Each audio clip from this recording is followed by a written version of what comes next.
I do this on stage in front of hundreds of people, and I get people on the stage, we do magic tricks, or I do this in workshops and we have hundreds of people around all trying out magic and so on. So this is a bit weird for me, as I'm in the back garden. There's lots of sun coming from over here. You can hear the birds, you can not hear any traffic really because there's sort of nobody driving around. So what are we going to do? Well, I'm going to give you a bit of a history lesson about magic, starting with the world's oldest magic trick. Now this uses a couple of spongy ball things here. You don't need to use these, you can use screwed up little bits of paper, but these little spongy balls are very easy to get hold of on eBay. You can get about 10 for a couple of pound. Also, we have some cups here. Now the thing with these cups, we just need 3 weird little beakers like that can stack inside each other. Okay, so this is the world's oldest magic trick. It was found painted on an Egyptian tomb. So let's teach it to you. What we have is 1, 2, 3 cups. We take one of the spongy balls like this. Let's place it on top of one of the cups. Now, what I normally do is I get somebody in the audience to pick a cup. It makes no difference, but they feel it does. So let's say they pick this one here. The ball there is in between these 2 cups, as you can see. Now, what you need to do is come up with some weird kind of magical word like abracadabra, izzy wizzy, whatever it is that comes to your head. You can even just go for all I care. All right, but we need some kind of weird word, and the whole audience goes blah like this, and the ball will travel through the cup and end up on the table like so. Ta-da! That's quite impressive. But people go, what happened? So we say, let's show you again. So what we do, we place the 2 balls like so. We take the cups, we place them on the table like so. They can choose which ball. Let's go with this one this time. Now, they can then choose a cup. I think we used this one last time, so let's use this one. There we go. The ball is now in between the cups, like that. We're going to do our magical word. There we go. And it travels through the cup onto the table, like so. This is where it gets a bit more interesting. So we're going to take one ball, we'll place it there, like so. We'll take the cups, we'll go 1. We've already got a ball there, so let's cover that ball with this cup. Okay, then we place the second ball, and this is why we need 2, you see? So there's 1 there and 1 there. Then we take a cup, like so. It's got 1 ball underneath, 1 ball in the middle. We do our magical word, there we go. And it goes all the way through to the table and joins the other one on the table, like so. Now the whole thing about this trick is you can keep doing it over and over and over again as many times as you like. Now, how do we do it? I'll show you the first move. We take the ball, we place it on a cup, we sandwich that ball in between 2 cups. We say a magic word, it goes all the way to the table, and there it is. Now at the start of the trick, what we have is 3 cups. 1, 2, 3, and the 2 balls on the table, like so. At this point, I'm lying to you because we actually have 3. And in this cup, you can see a ball. There we go. Now I'm going to place that in the middle there. Now this is how you set up the trick. So there is a ball in the middle, or a screwed up bit of paper, whatever it is you're using. Now, we take 1 cup, place it inside that one. So there is a ball between this cup and this cup. All right? We take the other one, we place it underneath, like that. So, when I'm talking to you, I let you look inside the cup, so it makes it think in your head that, oh, they're empty. And if I take the cup from the bottom, and always from the bottom, I can hold both cups like this. And you think you're seeing inside all of the cups. So it looks like we've got 2 on the table, we've got 1 there, and we turn it like so. Now, make sure you take it from the bottom, like this, all right? Now, if you take it from the bottom, you see the ball is still in there, and then turn it, not too slowly and not too fast, but gravity will keep it in. But people think, because they've seen inside these 2 cups, that they've seen inside all 3 cups. So we now have 1 on the table, 1 there. We cover it up, make up some random gibberish. It goes through the cup. Obviously it doesn't, it's still there, but there's still a ball here, remember. So we need to turn it upside down. There we go, like that. So we're going to take the cup from the bottom, and we talk to people, we show the cups like this so people can see inside, they think there's not a ball there. Now remember, this time we take it from the bottom. Do not do this, because people will see. So we take it from the bottom and we cover up that ball, so there's now 2 underneath there. Then placing that ball like so, we cover that up. It goes through and joins the one on the table. Obviously it doesn't. There's two already on the table and one there. So we lift it up and there are two there like so.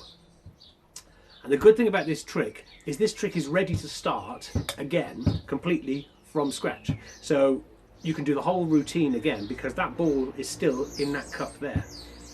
And yet when I'm talking, I can do all this kind of thing and people think that they've seen inside all the cups. They haven't. And that's the main trick about any form of magic trick, is people assume something that isn't actually happening. And the good thing about the spongy balls, there's a thing called a French drop. It can be used, spongy balls, you can use coins, you can use cards. And what you do is you take the ball in your hand like that, to basically to put into this cup here. And you just go, okay, I'll place that one in that cup. Okay? And in reality, what I'm going to do is going to grab this cup here. And there's actually two of them in there now. Now, what a French drop is, it's called misdirection. It's a bit of sleight of hand. Most of the tricks I like to do don't require any sleight of hand whatsoever, but this is a nice, easy thing to do. So what you're doing, when you come across with this hand here, I'll now take that hand out of the way, you drop that one into that hand, and you hold it using your thumb. So it looks like, because obviously with this hand I've done that, you can even point to that hand. Right? And look at that hand. So everybody's looking at that. Then you place it in there, when in reality it's still in my hand here. So that when I grab that cup, I just drop it straight into the cup. And it's in there. Another good way to start this trick is you can start with all the cups on the table like so. So the audience can see there's absolutely nothing inside the cups. But what you do is you have a ball like so. So because I can squash that into my hand, it looks like there's nothing in my hands. And I'm doing it so you can hopefully see it. Right? When I pick up the cups, what I'm going to do is place that ball inside a cup. Like that, you see? So now I've got a ball in that one, and I want that one in the middle. Okay, so I'm going to do that. And we're ready to start the trick. So they've seen inside all three. All right, there we go. And there it is. All right, so that's a way to make the trick even better. And if you are going to do this kind of thing where you do that and you've got it squeezed in your hand, what you can then do is kind of pick up a ball with this hand and just go, oh, if I just grab that one. So really I've got two now, like that. Okay, and you go, oh, it's disappeared. And you go, hang on, I'll take the one that's in this hand and put that in that hand like that. Okay, so everyone thinks, oh, and I'll pick that one up there as well. So what we're going to do, people now go, oh, I don't know how many there are.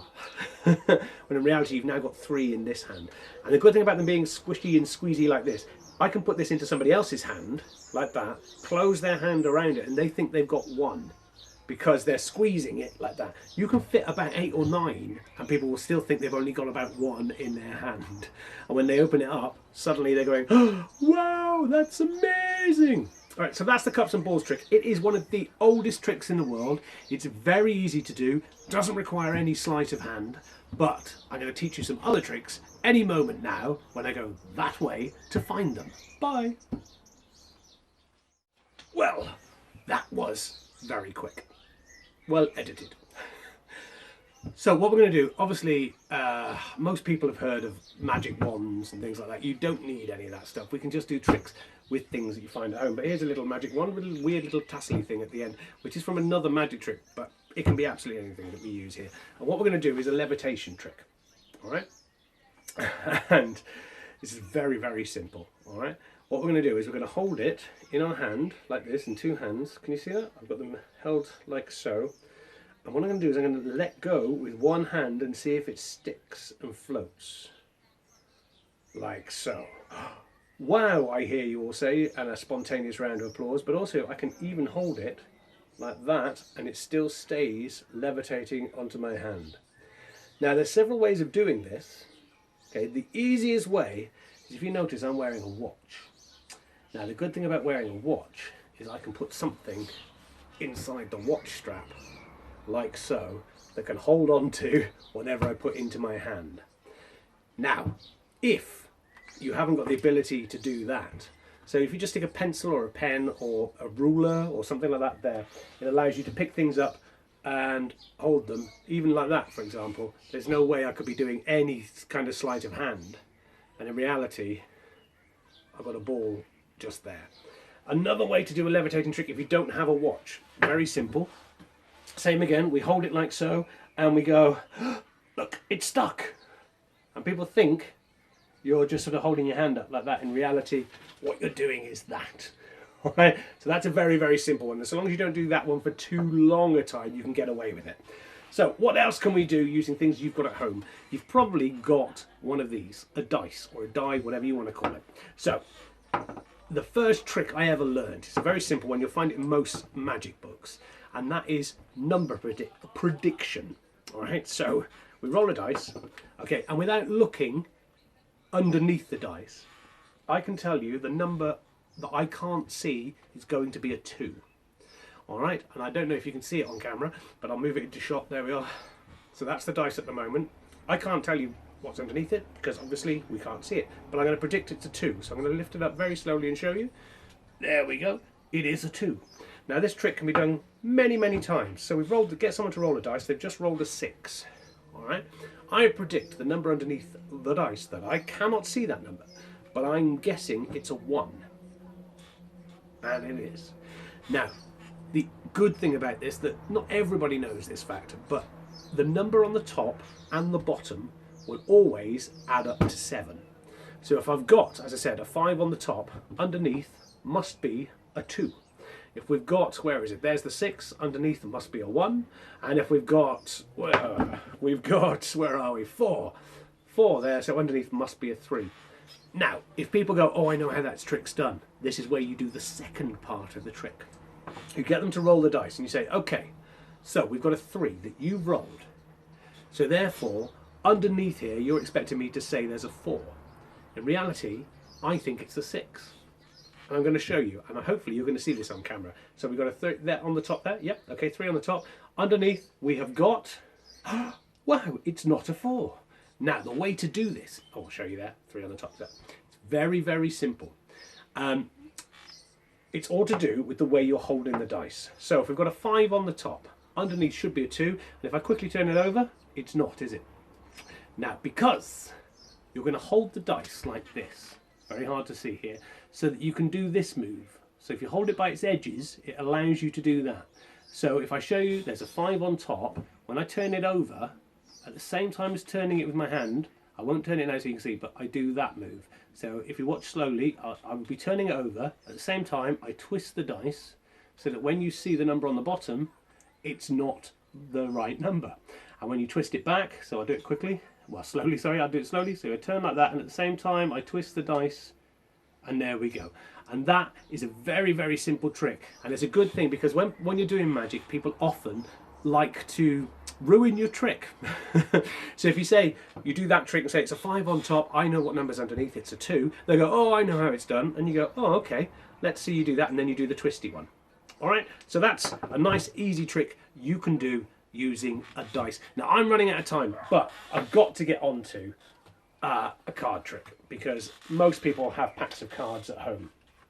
Now, I'm actually going to use a pack of cards that are slightly dodgy, all right? And I'm going to tell you that already because I'm going to teach you the trick. And this is called a Svengali deck of cards. It's a very, very simple trick. You can probably buy them for a couple of pounds in toy shops, joke shops and so on like that, or online. Svengali, S-V-E-N-G-A-L-I. And the good thing about them, if you can show you, here's one of the first tricks I ever owned. And we've got a packet of cards, and you can see, I'll do it that way up as well, so you don't think there's some weird like half card type thing. You can see the fronts, and you can see the backs of the cards, all right? So it's just a packet of cards. Very simple, all right? What I do is I get somebody in the audience to shout, stop. Stop! Oh, well done. Thank you very much, audience. Right. So I often say, oh, I've seen that card, so there's no point me telling you that card. Why don't you take the next card and hold it up to the audience? I say, make sure I can't see it. Whatever you do, don't let me see it.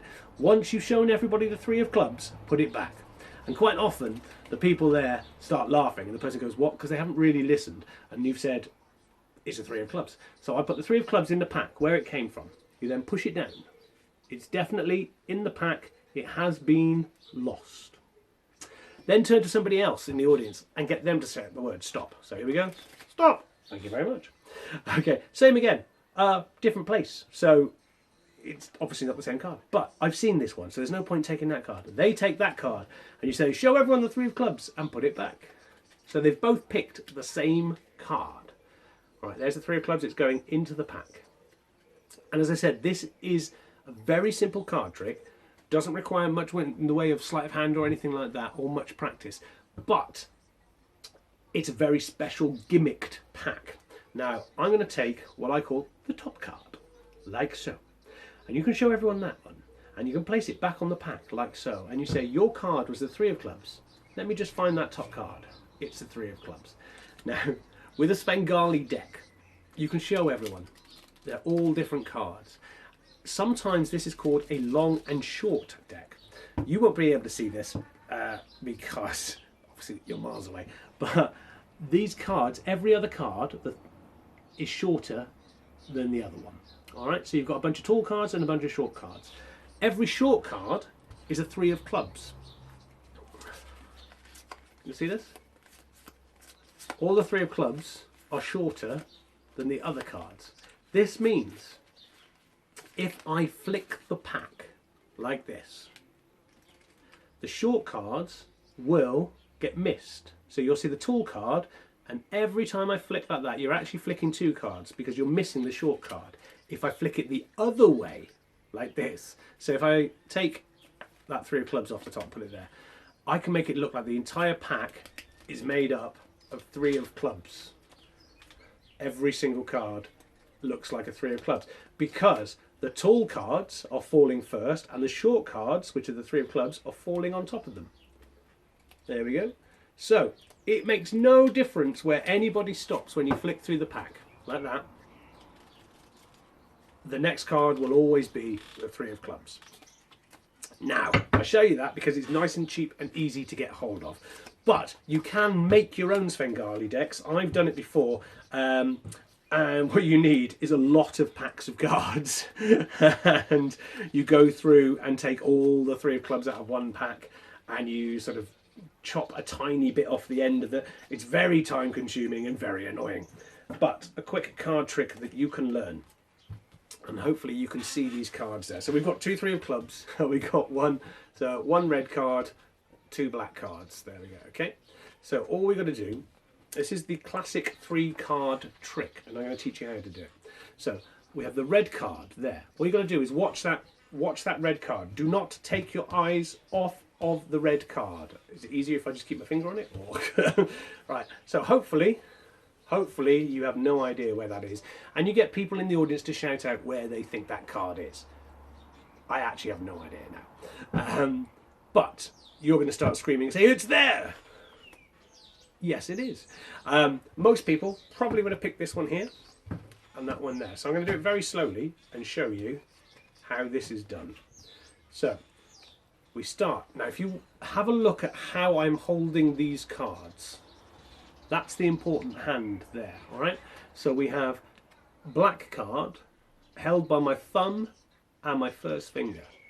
Red card, often the Queen of Hearts, is held by my thumb and my second finger. That's the important bit. And I say, I want you to look at that card. Do not take your eyes off of that card. Keep looking at it, all right? And it doesn't make any difference how many times I do all this. Because the trick's already been done. They think I'm doing some weird sleight of hand and so on. It's already been done. So most people are going to go, there it is. Oh no, it isn't. It was there. Now, this is why I told you to look very carefully at this hand. So we're holding it like that. And when I put the card down, in reality, I've kept the 8. And how do we do that? All right, you let go with this finger, like this. So I often do sort of move my hand that way at the same time, letting go. So everyone thinks you've let go of the 8 because that's the one you were talking about. Then, whilst I'm over here, I swap my fingers around. So when I come back, people think it was that card, the 8, that went. Does that make sense? I hope that makes sense. But that is why you never ever bet on card games, because if you're playing me, you'll lose. Right, bye folks, I've run out of time. So now go and watch this stage and see what's happening.